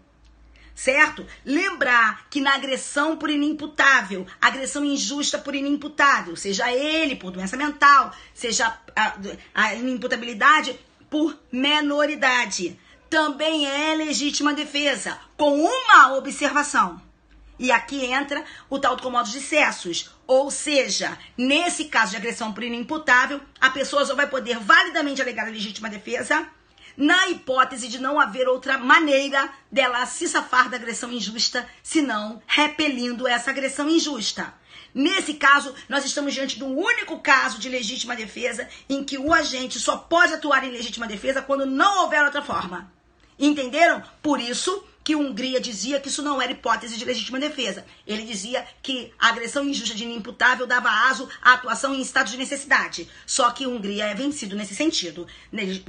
A doutrina majoritária vai dizer o seguinte: ok, em comodos de cessos, que é essa obrigação que a gente tem no estado de necessidade, que não é requisito da legítima defesa, de sempre procurar outra saída sem atacar bem jurídico de alguém, é algo que existe no estado de necessidade, que você só pode atuar de forma inevitável, quando for inevitável, mas que não existe na legítima defesa. Mas que nesse caso do estado de necessidade, vai existir na legítima defesa. Entendeu? Aliás, nesse caso do inimputável, perdão, vai existir na legítima defesa. Deixa eu recapitular aqui, porque eu falei errado, vocês podem confundir. Vou repetir. Essa coisa de você só poder atacar alguém, o bem jurídico de alguém, quando não houver outra forma, isso é requisito do estado de necessidade, não é da legítima defesa. Mas na hipótese de agressão de inimputável, esse comodos de cessos, que não é elemento da legítima defesa, se torna elemento da legítima defesa, e você só pode, em legítima defesa, justificadamente, repelir a agressão do inimputável se não houvesse uma outra forma de você se safar daquela agressão. Ok, queridos? Muito bem, mas também é hipótese de legítima defesa, porque a agressão do inimputável é típica e ilícita. Ela é injusta. Outra coisa, a legítima defesa requer que a agressão seja injusta. Não requer que a agressão seja típica. O que significa dizer que não é preciso que aquilo que a pessoa esteja fazendo contra mim seja crime para que eu possa atuar em legítima defesa. Pode até não estar capitulado como crime. Pode até não estar capitulado como crime. Mas se for injusto, me permite atuar em legítima defesa. Então, a agressão precisa ser injusta, não precisa ser típica, não precisa ser criminosa para que alguém possa atuar em legítima defesa. Basta que ela seja injusta. E aí você coloca essa frase na tua cabeça, essa definição na tua cabeça. Agressão injusta é agressão humana, consciente e voluntária, não amparada pelo direito. Ponto! A agressão humana, consciente e voluntária não amparada pelo direito. O inimputável, a agressão dele é consciente e voluntária? É. Tá certo? Ela é. Então acabou. Se ele te agredir injustamente, você pode sim se valer da legítima defesa para contra-atacar. Aliás, contra-atacar não, para repelir a agressão, desde que não exista outra forma de você repelir. Requisito esse que não existirá nos demais casos de legítima defesa. Valeu? Isso também é uma questão quente para cair na prova. Só Jesus. Ah, menina, no outro dia foi Noemi. Noemi, minha querida, que amanhã vai estar fazendo prova. Não sei se Noemi tá aqui na live. Não acredito que Noemi de Brasília essa hora deve estar em trânsito para poder fazer a prova. Mas Noemi uma vez me fez uma pergunta que é muito interessante e eu gostaria de passar para vocês. Olhem só a pergunta que Noemi me fez. Professora, olha só. Vem cá. Agressão de animal em legítima defesa ou estado de necessidade? Estado de necessidade. Mas e a agressão? Porque, olha só, se a legítima defesa pressupõe agressão injusta, e agressão injusta é agressão humana, consciente, voluntária, não amparada pelo direito, eu não posso adjetivar de injusto o ataque de um animal. Ah, tá bom, professora, então está de necessidade. Mas vem cá, professora, e se um homem estiver incitando o animal a fazê-lo? Incitando um animal a te atacar. Aí as pessoas dizem, aí é legítima defesa. Eu vou corrigir. Aí pode ser legítima defesa. Então, por exemplo, o cara está incitando um bicho a me atacar. Aí eu vou e dou um tiro no bicho, mato o bicho, que é patrimônio daquele homem. Eu estou em legítima defesa. Eu dou um tiro naquele homem para que ele pare de mandar o bicho me atacar. Eu estou em legítima defesa. Se o cão for muito bravio, tá me matando. Agora, imaginemos que ele mande o cão me atacar. Eu corro e pulo o muro da minha vizinha e destruo um lindo jardim japonês que a minha vizinha tinha e pelo qual ela pagou uma fortuna. Nessa situação, eu, com relação à minha vizinha, estou em estado de necessidade agressivo. Vocês estão entendendo? Não é hipótese de legítima defesa. Tá entendendo? Porque a legítima defesa é quando eu vou repelir a agressão injusta por parte daquele que está me dirigindo a agressão injusta. Pode até haver uma situação de erro, né? Então, por exemplo, isso pode acontecer. A pessoa vai me atacar injustamente, eu vou repelir em legítima defesa e por erro na execução atinge o outro. Ora, não importa. Eu vou responder? Não vou responder. Porque ao atingir aquele outro por erro de execução, é como se eu tivesse atingido a pessoa que estava me agredindo. Eu estou em legítima defesa. Aberratio ictus, artigo 73. Eu vou responder como se tivesse atingido a pessoa que eu queria atingir. Ou melhor, a solução será aquela que seria dada para se eu tivesse atingido a pessoa que eu quero atingir. Entendeu? Mas no caso de eu estar sofrendo a agressão por parte de alguém que incita um animal contra mim e eu acabo ingressando num terreno do outro e destruindo as coisas de uma outra pessoa, é estado de necessidade agressivo com relação àquela pessoa cujo jardim japonês eu destruí. Deu pra sacar? Isso é importante. Vamos lá, queridos. Continuando, Jesus, misericórdia. A pessoa pode ser duplamente reincidente. A pessoa pode ter anotações várias geradoras de reincidência. STJ já reconheceu a pedido do Ministério Público que uma delas pode ser usada como reincidência e a outra como agravantes genéricas. Tá certo? Vamos lá. Uma outra questão. Gente, que horas tem aí? Que horas são, hein? Que horas ainda tem um casamento pra ir hoje, gente? Pelo amor de Deus. Eu ainda tenho um casamento pra ir hoje. Fala pra mim que horas tem isso aí agora, gente, que eu tô totalmente furada, eu não sei que horas é. 19h35? Estamos na hora. Vamos lá. Olha aqui, gente. Valeu, Rafinha. Outra coisa. Uma outra questão. Bem, que o rufianismo não pode ser entendido como exaurimento de casa e prostituição, eu já falei. Para! Maus antecedentes. Antigamente se entendia que para que nós pudéssemos considerar alguma coisa como maus antecedentes, ou mesmo nós precisaríamos de uma certidão cartorária. Hoje se reconhece que não é mais preciso que nós tenhamos uma certidão cartorária. Eu posso, ingressando no site oficial de um tribunal de justiça qualquer, de qualquer estado da federação, eu posso extrair os dados ali obtidos o juiz pode extrair os dados dali obtidos para considerar os maus antecedentes na decisão prolatada. Tá certo? Então não há necessidade, nos termos da atual jurisprudência do STJ, de que se tenha a certidão cartorária para tais fins. Bem, roubos contra várias vítimas de uma mesma família, já falei. Outra coisa, gente, para que vocês reconheçam a existência de uma continuidade delitiva, o façam apenas nas situações em que a prova deixar claro que eram as mesmas condições de tempo, lugar e modo de execução. Saibam, por favor, fazê-lo. Tá? Não existe continuidade delitiva entre roubo e latrocínio, não existe continuidade delitiva entre roubo e extorsão, tá? E para haver continuidade delitiva entre vários roubos ou várias extorsões, o que é possível, se faz imprescindível que eles tenham sido cometidos nas mesmas condições de tempo, de lugar e de modo de execução. Vamos lá? Bem, continuando aí, Jesus é muita coisa. Essa aqui eu acho... Quem saiu vai se dar mal. Porque essa é bastante provável que caia, tu seguras aí o que eu vou falar. Ô, queridos do meu coração, presta atenção. Vocês sabem que hoje, nos termos do artigo 387 do Código de Processo Penal, nós podemos, o juiz, né, ele pode fixar um valor mínimo para reparação do dano, certo? Minha pergunta é necessário que a defesa fosse chamada para contestar aqueles valores, explicitamente chamada para discutir aqueles valores, ou bastaria que o Ministério Público fizesse o pedido da denúncia? Basta que o Ministério Público faça o pedido na denúncia, certo? E mais, tá bom? E mais, nesse caso, o STJ reconheceu que aqui também pode dar para indenização por danos morais. Deixa eu explicar uma coisa para vocês.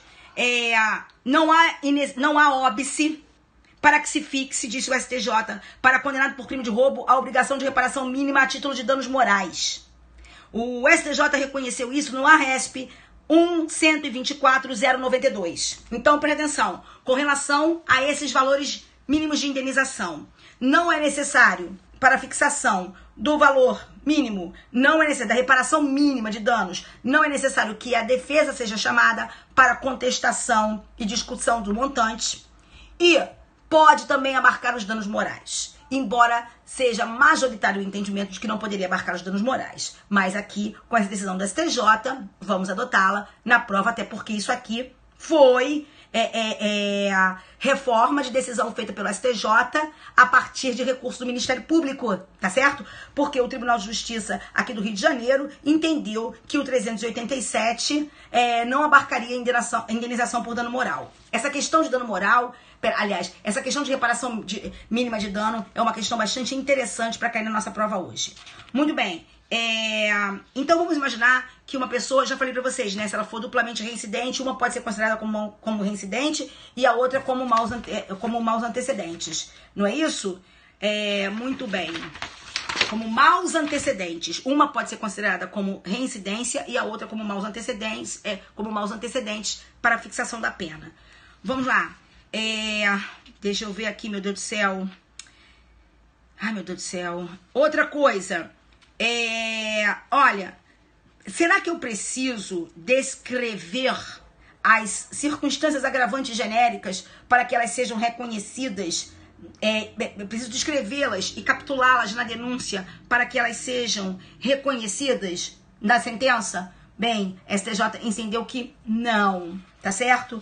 Outra coisa, eliminação de chassi, supressão do chassi, supressão, tá? Supressão do chassi, dos números do chassi, não é? Isso caracteriza crime do artigo 311 do Código Penal. Olha só, o 311 fala de adulterar. ele não fala de suprimir. Por isso muita gente achava que supressão não é adulteração. E que se supressão não é adulteração, não poderia caber o 311. O STJ disse, claro que não, suprimir é adulterar. Quem suprime está adulterando, tá certo? É óbvio que está adulterando. Outra coisa, adulteração de placa com troca de números através de colocação de fita isolante constitui meio suficiente para a prática do artigo 311. Tá certo? Uma outra questão que eu acho excepcional, maravilhosa, para cair em prova. Olha só, gente, vamos imaginar vários estupros em continuidade delitiva. Em especial estupro de vulnerável. Vários estupros em continuidade delitiva. Se eu tenho vários estupros em continuidade delitiva, será que eu teria na minha denúncia que descrever quantos foram para que se possa dar, para que o juiz desse o aumento máximo na hora de reconhecimento do crime continuado? Ou o juiz pode fixar o aumento máximo por conta do tempo em que aquelas sevícias perduraram? Entendeu? O tempo durante o qual o estupro foi praticado. Bem, o STJ entendeu que o grau de elevação da pena pela continuidade delitiva não depende do número, porque não se pode fixar o número de vezes que aquilo foi praticado, mas o período de tempo durante o qual as sevícias se reiteraram, entenderam? Então, durante um largo lapso temporal, a pessoa ficou ali abusando de um menor. Por exemplo, é perfeitamente possível que se conceda o aumento máximo da continuidade delitiva. Joinha? Muito bem. Vamos continuar. Presta atenção, outra ótima sobre estupro. Vamos imaginar que a pessoa tenha, num ato de estupro, ela tenha praticado, além da conjunção carnal, outros atos de libidinagem. Na hipótese ela praticar conjunção carnal e outros atos de libidinagem, o juiz não pode fixar a pena no mínimo legal, porque ele terá que considerar o número de atos de libidinagem e o tipo de ato de libidinagem levado a efeito para a fixação da pena. Isso deve ser o fato de terem sido praticados vários atos de libidinagem, deve ser levado em conta para fins do artigo 59 do Código Penal, a fixação da pena base. Vamos lá. Outra coisa parece ridículo, né? O cara subtrai o veículo, leva o veículo com tudo. Furto simples. A menos que ele leve para outro país ou para outro estado. Que aí você vai ter uma hipótese lá desqualificadora. Mas vamos lá. Ele leva o furto com tudo. O automóvel com tudo. Furto simples, em tese. Mas se ele rompeu o vidro, é furto qualificado pelo rompimento de obstáculo. Então o cara é muito burro, né? Então ele levava logo com tudo, é muito melhor do que romper o vidro e pegar alguma coisa que tá lá dentro. Pelo amor de Deus, isso soa ridículo, mas é isso que vocês vão colocar. Vocês vão colocar, é ridícula, mas olha só, meu amor, ô George, é no ridículo que a gente às vezes fica com dúvida. E você não fica com dúvida, você coloca que é qualificado. Se romper e levar, é qualificado. Muito bem. Jesus. Outra coisa. Pelo amor de Deus. Utilização de arma de brinquedo, de simulacro de arma de fogo. Utilização de arma de brinquedo, simulacro de arma de fogo.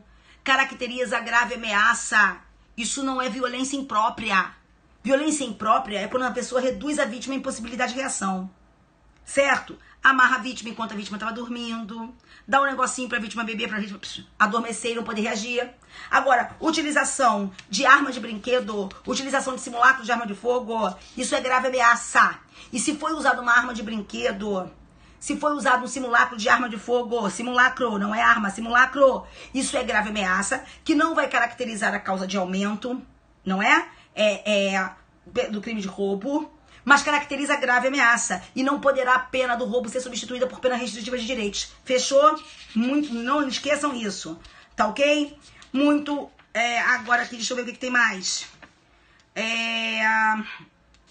Presta atenção. A pessoa guarda na sua casa. O que é tentativa, gente? A pessoa guarda na sua casa. A pessoa guarda em sua casa arma de fogo e guarda drogas. 2 crimes, tá? Tráfico de drogas e a questão da arma de fogo, porte de arma de fogo ou posse da arma de fogo, dependendo da situação. No caso aqui em casa, posse de arma de fogo. E prescinde de autorização judicial para entrar na casa. tá? Porque esses crimes estarão em flagrante delito, que não depende, portanto, de autorização judicial. Muito bem. Outra coisa. Ai, poxa vida. Galera, mesmo pra galera que participou da revisão. Mesmo pra galera que participou da revisão. Escute o que eu vou dizer pra vocês. Ô, gente, vamos imaginar que uma pessoa tenha sido tenha sido flagrada com uma certa quantidade de droga, e essa quantidade de droga foi levada a efeito. Perdão, a perícia. Constatou-se que era droga.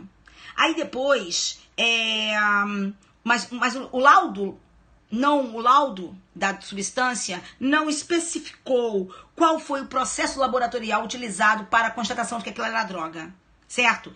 Isso é necessário que se especifique qual foi o processo laboratorial utilizado para dizer que aquilo era droga, para que se possa reconhecer aquilo como droga e reconhecer a materialidade do crime de tráfico de drogas? A resposta é negativa. Não precisa. Não é necessário. Tá certo? Desnecessidade. E isso também por força, reconhecimento da STJ, por força de recurso do Ministério Público do Estado do Rio de Janeiro. Muito bem. Para tudo. Ó, a pessoa foi pega dirigindo sob determinada quantidade. A pessoa foi pega dirigindo sob efeito de droga ou sob efeito de álcool. Aí já tem 306, né? Já tem 306 que é crime de perigo abstrato. Não esqueça disso. Já é crime de perigo abstrato. Aí essa pessoa, ela ainda vai e oferece dinheiro para o policial não prendê-la. Além do crime 306, nós ainda temos o crime de corrupção ativa do artigo 333 do Código Penal. Ok? Bem, e trabalha muito. Agora, lembrar, gente, fixação daquelas penas do 44 pode ser colocada como suspensão condicional, mas não pode ser colocada como requisito para entrar no regime aberto. Misericórdia. É coisa. Ô, gente, como é que vocês, presta atenção aqui pra mim, como é que vocês justificariam, outra coisa, para. Vocês não vão dar mole, pelo amor de Deus. Vocês vão lá na lei das organizações criminosas e vocês vão olhar aqueles crimes dos artigos 18, 19, 20 e 21. Tá? Vocês não vão dar mole. Olhem aquilo antes de responder, quando se tratar de revelação de segredo, quando se tratar de um réu colaborador denunciar um outro réu colaborador, denunciar aqui no sentido amplo, né? Delatar uma pessoa que não praticou crime nenhum. Tu não vais nessa de denunciação caluniosa, não. Tu tens lá o crime da lei das organizações criminosas, não esqueça.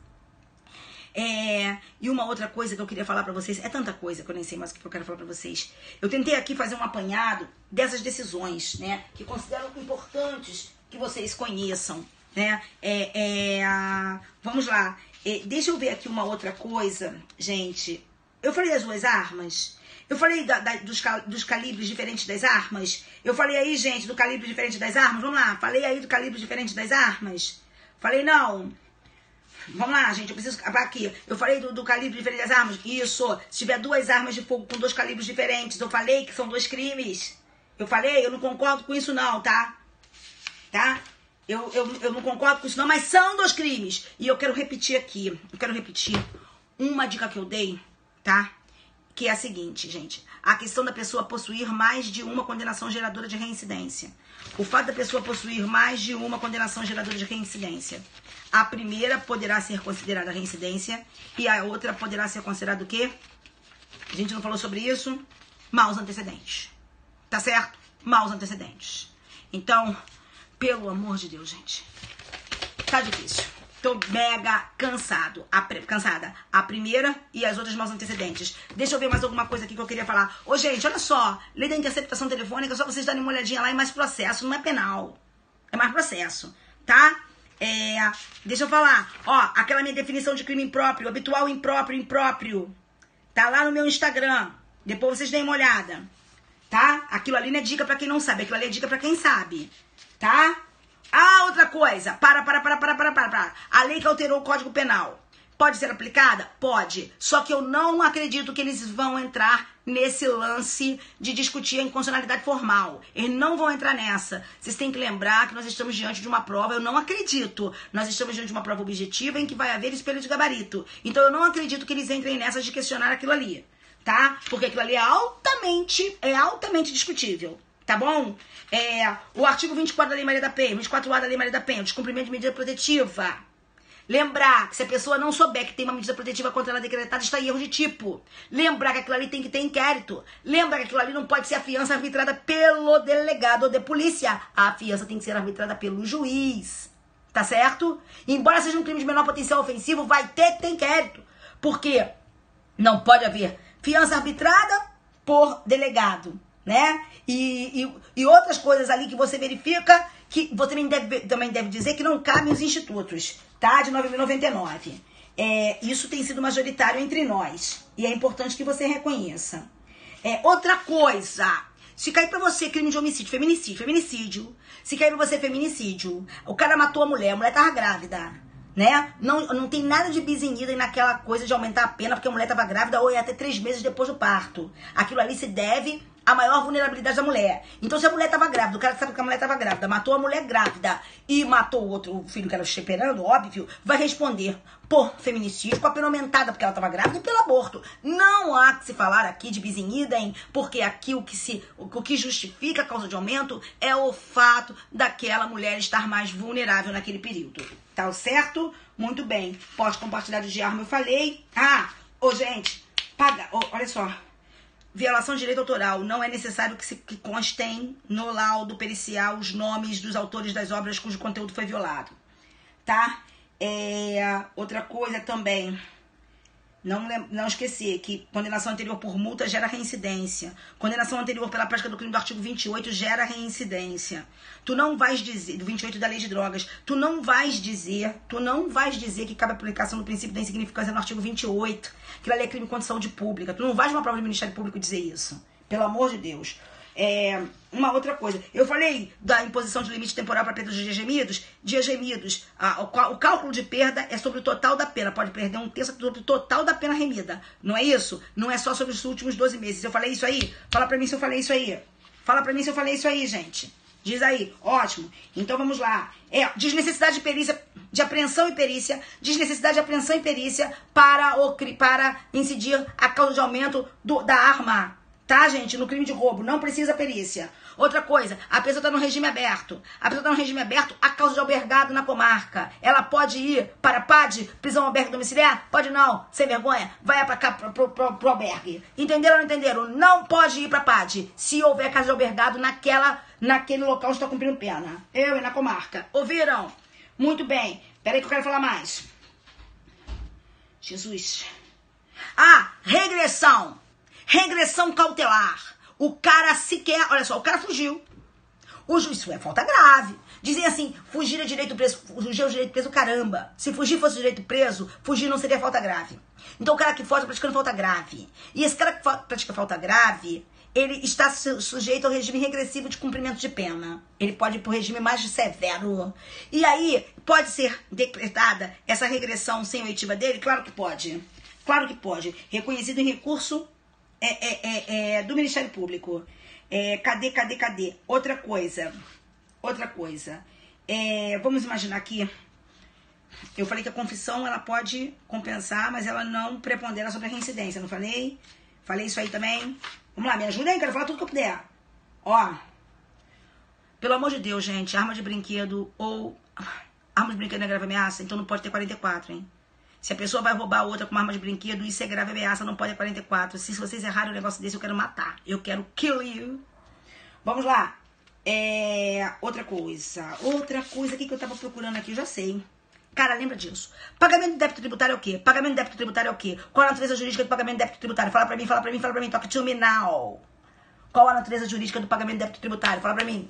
Agora eu quero que vocês participem. Vamos embora acabar essa live. Vamos embora que eu não tô aguentando mais, gente. Extinção da punibilidade. Gente, sabe o que eu tô fazendo nessa live? Por tudo que é mais sagrado, eu vou ser obrigada a mostrar pra vocês. Eu serei obrigada a mostrar pra você. Porque vocês são meus queridos, meus amores, meus amigos. Eu não tenho vergonha nenhuma de mostrar pra vocês. Olha isso aqui, gente. Sabe o que é isso aqui? Um balde. Estou fazendo um lava-pés. Eu estou com os meus pés que eu não estou aguentando, gente. Eu tô acordada desde yesterday. Às 8 o'clock in the morning. Eu não estou mais aguentando, eu estou muito morta. Mas eu não vou deixar de fazer a minha live de jeito nenhum. Para tudo, stop it all. Ainda vou pro casamento de salto alto, porque eu sou madeira de lenha, eu sou qualquer qualidade de pau. Mas vamos lá, gente. Então, olha aqui, ó. Vambora. Quando a pessoa paga. Olha o casamento. Tá falando aí. Olha aí, ó. Ô, meu amor, muito obrigada. Olha aí, ó. Vamos lá. Gente, nós estávamos falando da questão do pagamento. O pagamento débito tributário é causa distintiva da punibilidade. É ou não é? Ou não é? Muito bem. É causa distintiva da punibilidade. Gente, qual crime pratica aquela pessoa que deixa de atender determinação de autoridade fiscal e entregar livros fiscais que são determinados pela autoridade fiscal? É o crime do artigo 1º, inciso 5, nos termos do parágrafo único do artigo 1º da Lei 8.137. Tá? A pessoa, se não apresentar aqueles livros, ela vai ser sujeita ao pagamento de uma penalidade pecuniária. Entenderam ou não? Se essa pessoa paga essa penalidade pecuniária, não é? Que, na verdade, é como se fosse, assim, a penalidade pecuniária, ela está se referindo é como uma sanção pelo não cumprimento da determinação. Isso vai gerar extinção da punibilidade? Isso pode ser usado como pagamento de tributo para gerar extinção da punibilidade? Isso não gera, Priscila, muito bem, isso não gera extinção da punibilidade, ok? Não gera extinção da punibilidade de forma nenhuma. E uma outra coisa também que eu queria falar pra vocês, poxa, deixa eu lembrar aqui, meu Deus do céu, é muita coisa pra gente lembrar, é muita coisa. Não gera extinção da punibilidade, porque isso aí é multa sancionatória. Isso aí não é tributo. E não se pode confundir o tributo com as multas sancionatórias. Tá certo? Então, não é tributo exatamente. Então, isso não gera extinção da punibilidade. Joia, queridos do coração? Bem, sobre o crime do ECA que alguém perguntou aí, eu queria dizer pra você que você deve verificar o seguinte, cuidado, hein? Sobre abuso de autoridade ECA, né? Tome cuidado, porque, por exemplo, deixar de comunicar a prisão uma prisão de uma pessoa é abuso de autoridade, mas deixar de comunicar a apreensão de adolescente é crime do ECA. Então, eu quero que vocês deem uma olhada no 230, 231, 232, 234, 235 do ECA, com relação a esses abusos que não caracterizarão crime de abuso de autoridade, mas são crimes do ECA. Eu quero também que vocês deem uma olhada na questão dos escritos, das fotografias, das divulgações de material pornográfico contra criança e adolescente. Eu quero te dizer que, nesse caso, vocês devem tomar cuidado, porque o STJ já decidiu que não precisa haver exibição de partes íntimas de uma criança e adolescente para que se considere aquilo material pornográfico.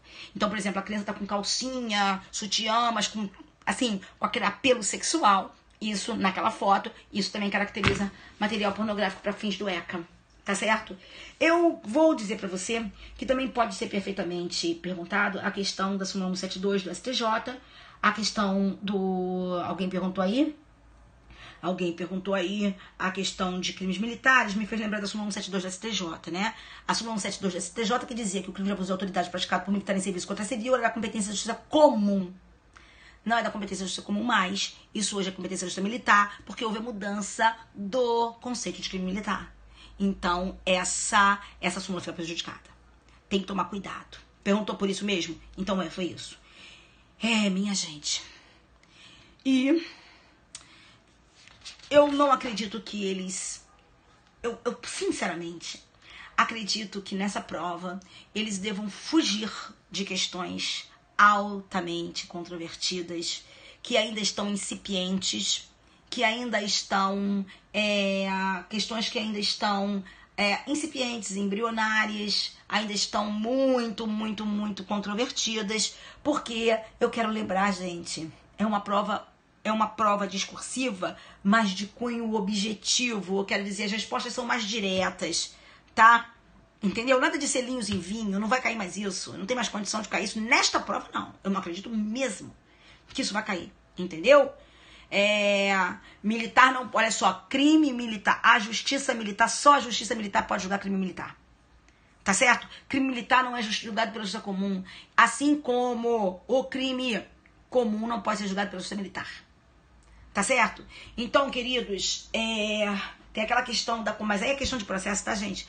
A questão de civil na justiça estadual militar, que não pode ser responsabilizado. Bem, já nem consigo mais lembrar. Eu falei negócio da questão da legítima defesa, do estado de necessidade. Eu queria muito que vocês... Dois menores estão praticando roubo junto com você. 2 corrupções de menores pra você, tá, lindinha? Beijinho, tá? Se 2 menores estiverem praticando roubo junto com você, 2 corrupções de menores, não é uma só não. Por quê? Porque a criança, o adolescente aqui é o sujeito passivo. Para. Jesus. Cadê, gente? O que eu quero lembrar? Ah, é muita coisa. Mas esses são aqui os julgados que eu acho mais bacanas. O que eu acho os julgados que eu acho que podem, assim, cair. As questões que podem efetivamente cair, sabe? Nessa prova com relação a direito penal e as questões de direito penal, tá? Lembrar dessa questão aí, gente, do momento consumativo do furto e do roubo. Lembrar que é diferente do roubo impróprio. Falei do motorista de transporte escolar, gente? Falei do motorista de transporte escolar? Falei do motorista de transporte escolar que leva a criança todo dia pra escola, que pode cair homem de pena pra ele? Falei, gente. Ai, Jesus, é muita coisa na minha cabeça. Então tá, hein? Para tudo, topiró. É isso, gente. Ó, quero dizer pra vocês que eu desejo tudo de melhor pra vocês. Eu desejo que vocês tenham amanhã um dia de felicidade. Que vocês saiam da prova de vocês com a sensação de que vocês fizeram aquilo que vocês tinham que fazer. Que vocês saiam leves, que vocês saiam tranquilos. E que vocês saiam com a sensação e com o dever cumprido, a sensação de dever cumprido. E qual é o nosso dever nesse momento? O nosso dever nesse momento é estudar. Direito penal é extremamente vasto. É extremamente vasto. Então pode cair de tudo nessa prova. Mas é óbvio que por isso a gente tem que de alguma forma dar um norte aos nossos estudos. Mas quero dizer pra vocês que vocês moram no meu coração e que eu vou estar pedindo a Deus. Que horas que é a prova amanhã, gente? Que horas que é a prova amanhã? Que eu não posso pra prova, né? Que horas que é a prova amanhã, gente? Ô, Alex, eu vou pra prova pro casamento, deixa de ser chato. Meu marido tá aqui na live me lembrando do casamento. E vocês moram no meu. Qual é a hora? 10h30. Olha só, hoje Priscila que tá aqui na live, escuta que isso não é besteira não, hein? Priscila que tá aqui na live foi hoje lá pro nosso aulão do CPIURES. Que eu dei aula no escuro. Então vamos lá. A minha aula foi no escuro. Vamos lá. A Priscila tava lá no aulão do CPIURES e a Priscila, quando chegou lá, chegou atrasada. Perdeu praticamente a aula do Bruno Gaspar. Aliás, imperdível a aula do Bruno Gaspar. E aí a Priscila falou assim, poxa, professora, nunca imaginei. Sabe por quê? 2 horas, professora, pra chegar aqui na Barra. Então, cara, 2 horas pra chegar na Barra, num sábado. A gente não pode ficar brincando com o trânsito. De sorte que eu peço a vocês, para que vocês fiquem tranquilos, para que vocês fiquem leves, para que vocês não se desesperem minutos antes da prova. Não deixem para sair na hora da prova. Não deixem para sair 1 hora antes do prazo que vocês têm que estar lá. Saiam bem mais cedo, para que vocês tenham tranquilidade. Essa região aqui é uma região muito doida. Às vezes não tem trânsito nenhum, às vezes tem trânsito pra caramba. Toda hora ficam fechando orla pra corrida. Entendeu? Então, amores, eu peço que vocês tomem cuidado com isso, tá joia? Saiam no horário, leve comidinha, leve lanche, entendeu? Leve alguma coisa assim, bem calórica, sério, estou falando sério, para que você se mantenha lá, um chocolatezinho básico, tá? Então, amores, a Lalinha Amarela e Grajaú veio interditadas também, é verdade. A orla sempre fecha no domingo, a Rafa sabe disso, por conta dos eventos esportivos, por conta das corridas, não é? Então, amor, não esqueça de levar o cartão de confirmação de inscrição, não esqueça que a caneta é azul, Jesus, e não esqueça que pode se cair. Lei nova, tá certo? E não me venha com mimimi depois. Tu vais estudar. Hoje tu não vai estudar mais nada. Hoje vai dormir, porque amanhã você vai fazer prova. Tá bom, queridos? Fiquem com o nosso Senhor. Que nosso Senhor Jesus Cristo abençoe, ilumine e guarde todos vocês. Que Deus ilumine e proteja, abençoe todos vocês. Tá bom? E que vocês amanhã façam uma prova maravilhosa. Eu vou pedir a Deus amanhã, pela manhã, que Ele esteja com vocês, como eu sei que Ele estará com vocês. Mas vou pedir aquela proteção especial. Tá bom, queridos? Um beijo no coração. Tudo de melhor pra vocês. Ó, e obrigada por ficarem quase 2 horas de live aqui. Cara, já não tem nem mais voz, irmãos e irmãs. Beautiful people. Salve, queridos. Beijo enorme.